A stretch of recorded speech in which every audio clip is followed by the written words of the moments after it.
बंधन में बंधे थे। विनोद एक कंपनी में जॉब करता था, दूसरी तरफ रेखा भी एक बड़ी कंपनी में जॉब करती थी। दोनों हमेशा अपने अपने काम में व्यस्त रहते थे। पति पत्नी होने के बावजूद वे दोनों एक दूसरे को बहुत ही कम समय दे पाते थे। जब भी उन्हें खाली वक्त मिलता तो दोनों अपने अपने मोबाइल में व्यस्त हो जाते थे।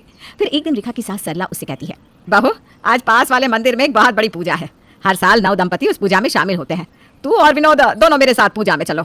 मम्मी जी मुझे ना ऑफिस का टारगेट पूरा करना है, मेरे पास बिल्कुल भी फुर्सत नहीं है। तभी वहाँ विनोद आता है। सरला विनोद से भी यही बात कहती है, माँ तुम क्या बेकार की बात लेकर बैठी हो। मैं अपना काम करूँगी, तुम्हारे साथ मंदिर घूमता फिरूँ। आज ऑफिस में बहुत ज़रूरी मीटिंग है, तुम रेखा को लेकर चली जाओ ना। अच्छा तुम्हारी मीटिंग जरूरी है और मैं तो खाली बैठी हूँ ना, मेरा भी तो टारगेट पूरा करना बहुत इंपॉर्टेंट है। इस पूजा में सिर्फ पति पत्नी शामिल होते हैं। देखो मेरी बात मानो और तुम दोनों पूजा में शामिल हो जाओ। इस तरह भगवान का अनादर नहीं करते हैं। तो तुम कौन से ज़माने की बात लेकर बैठी हो? काम करने से पैसा मिलता है, भगवान की पूजा करने से नहीं। अच्छा अब ना मैं तुमसे और बहस नहीं कर सकता, मैं ऑफिस जा रहा हूँ। इतना कहकर विनोद वहाँ से चला जाता है। मम्मी जी मेरे ऑफिस का टाइम हो गया है, मैं भी जा रही हूँ। और फिर रेखा भी वहाँ से निकल जाती है। बेचारी सरला सिर पकड़कर सोफे पर बैठ जाती है और अफसोस करने लगती है। बेटा तो बेटा, बहू भी मुझे ऐसी ही मिली है। आखिर इन दोनों को गृहस्थी की जिम्मेदारी कब समझ में आएगी? इन्हें लगता है कि बस पैसे कमाना ही सब कुछ होता है। तभी वहाँ सरला की बेटी नंदिनी आती है। माँ तुम दुखी मत हो, देख लेना एक दिन सब ठीक हो जाएगा। कुछ दिनों बाद विनोद की बुआ जानकी अपनी बहू के साथ वहाँ आती है। विनोद बेटा देख तेरी बुआ आई है, आज तू ना ऑफिस की छुट्टी ले ले, बुआ जी को थोड़ा घुमा फिरा कर लाना। रेखा तुम भी ऑफिस की छुट्टी ले लो। तुम्हारा दिमाग खराब हो गया क्या माँ? अगर मैंने छुट्टी ले ली तो मेरा बॉस बहुत नाराज हो जाएगा और मुझे नौकरी से निकाल देगा। अरे बुआ जी को तो मैं फिर कभी घुमा दूंगा, अभी मेरे पास बिल्कुल समय नहीं है। इतना कहकर विनोद भी वहाँ से चला जाता है। मम्मी जी मैं जा रही हूँ, मुझे देर हो रही है। ये सब देखकर जानकी को बहुत बुरा लगता है। अरे सरला ये दोनों तो बहुत ही अजीब बर्ताव कर रहे थे।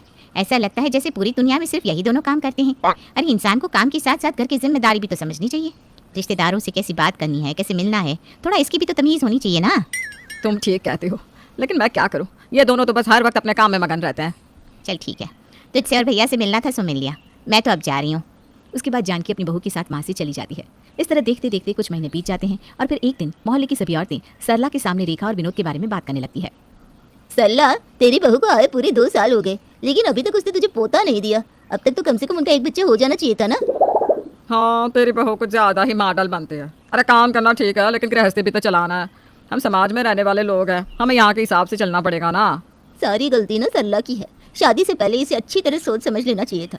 पता नहीं ये कौन से धुन में थी जो रेखा को अपनी बहू बनाकर ले आई। उन सभी औरतों की बातें सुनकर सरला को बहुत दुख होता है। फिर घर जाने के बाद वो रेखा और विनोद से इस बारे में बात करने लगती है। मैं जानना चाहती हूँ तुम दोनों मुझे दादी कब बनाओगे? तुम दोनों की शादी को काफ़ी टाइम हो गया है, इसलिए अब तो मोहल्ले की औरतों ने भी मुझे ताना देना शुरू कर दिया है। माँ लोगों का क्या है, उनका तो काम ही है दूसरों को ताना मारना। उनकी सुनकर मैं बच्चे के बारे में नहीं सोच सकता। वैसे भी मुझे अपना करियर बनाना है। हाँ मम्मी जी, अगर मैंने अभी बच्चा कर लिया तो फिर मेरा सारा समय बच्चे की देखभाल में बीत जाएगा। उसके बाद तो मैं कुछ भी नहीं कर पाऊंगी। नहीं नहीं नहीं, बच्चे के बारे में सोचकर ही मुझे डर लगता है। मैं बच्चे का ख्याल अभी कई सालों तक अपने दिमाग में नहीं लाने वाली। भाभी अगर आपको इन सब बातों का इतना ही ख्याल था तो फिर आपको शादी ही नहीं करनी चाहिए थी, सिर्फ अपने करियर पर फोकस करती। लेकिन जब आपने शादी की है तो आपको बाकी की जिम्मेदारी भी तो पूरी करनी पड़ेगी ना। वही तो, तुम दोनों मेरी बात समझते क्यों नहीं? एक तो तुम दोनों एक दूसरे को बिल्कुल समय नहीं देते, ऊपर से हम लोगों के साथ भी 2 मिनट बैठकर प्यार से बात भी नहीं करते।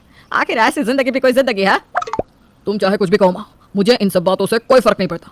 मुझे जिंदगी में बहुत कामयाब होना है। हाँ मेरे भी सपने बहुत बड़े बड़े हैं। मैं भी अपने ऑफिस में सबसे आगे जाना चाहती हूँ, इसी के लिए तो मैं दिन रात मेहनत करती हूँ। देखिए मम्मी जी अब आप मेरी बात ध्यान से सुनिए। दोबारा बच्चे के बारे में मुझसे तो मत कहिएगा। और रही बात समय देने की, तो बेकार में आप लोगों के साथ बैठकर गप्पे लड़ाने का मुझे कोई शौक नहीं है, ठीक है? नंदिनी को खरी खोटी सुनाकर वहाँ से चले जाते हैं। दूसरी तरफ रेखा के ससुर भंवरलाल को भी ये सारी बातें बुरी लगती थी। फिर एक दिन अचानक रेखा रोते हुए घर आती है। क्या हुआ बहू, तू रो क्यों रही है? मेरा टारगेट पूरा नहीं हुआ, इसलिए बॉस ने मुझे काम से निकाल दिया है। मैं इतने सालों से मेहनत कर रही थी, लेकिन उसने मेरी मेहनत की जरा भी कदर नहीं की। ये कंपनी वाले किसी के सगे नहीं होते, ये सिर्फ अपना फायदा देखते हैं। अब मैंने फैसला किया है कि मैं बेंगलुरु की एक बड़ी कंपनी में जाकर इंटरव्यू दूंगी और मुझे पूरा यकीन है कि मुझे वहाँ जॉब मिल ही जाएगी। तभी वहाँ भंवरलाल आ जाते हैं। कोई ज़रूरत नहीं है बेंगलुरु जाने की। अरे बहू वहाँ जाने के बाद भी तेरे सिर पर टारगेट का बोझ लाद दिया जाएगा। फिर अगर तुझसे कोई गड़बड़ हुई तो तुझे फिर से काम से निकाल दिया जाएगा। इस तरह की जिंदगी जीना कोई जीना है? इसलिए बेहतर होगा कि तुम मेरा जनरल स्टोर संभालो। जितनी तनख्वाह तुम्हें नौकरी में मिलती थी उससे कहीं ज़्यादा पैसे तो वहाँ कमा लोगी। रेखा के सामने भी कोई रास्ता नहीं था, इसलिए वो अपने ससुर की बात मानकर उनका जनरल स्टोर संभालने लगती है। कुछ दिनों में ढेर सारी आमदनी देखकर रेखा खुश हो जाती है और पूरा मन लगाकर जनरल स्टोर आगे बढ़ाने के बारे में सोचने लगती है। शाम को दुकान बंद करने के बाद रेखा अपनी सास और ननद के साथ बैठकर समय बिताया करती थी। अपनी इस नई जिंदगी से रेखा बहुत खुश थी। उसके विचार पूरी तरह बदल गए थे। अब वो परिवार और काम की अहमियत अच्छी तरह समझने लग गई थी। दूसरी तरफ अपने काम से विनोद रोज चिड़चिड़ा रहता था। रेखा रोज विनोद को जनरल स्टोर से होने वाले फायदों के बारे में बताया करती। फिर आखिरकार एक दिन विनोद भी अपनी नौकरी छोड़कर रेखा के साथ जनरल स्टोर में काम करने का फैसला करता है। बस बहुत हो गया, अब मैं भी अपनी कंपनी के बोझ तले दबना नहीं चाहता, इसलिए अब मैं भी तुम्हारे साथ जनरल स्टोर में काम करूंगा। ये सुनकर रेखा बहुत खुश होती है और उसके बाद दोनों पति पत्नी साथ मिलकर अपना जनरल स्टोर चलाने लगते हैं। दोनों की मेहनत और लगन रंग लाती है और कुछ ही महीनों के बाद वे दोनों एक दूसरा जनरल स्टोर भी खोल लेते हैं। दूसरी तरफ दोनों अपने परिवार को अच्छा खासा समय दिया करते थे और फिर कुछ महीनों बाद रेखा गर्भवती हो जाती है। इस बात से पूरा परिवार खुश हो जाता है। देखते ही देखते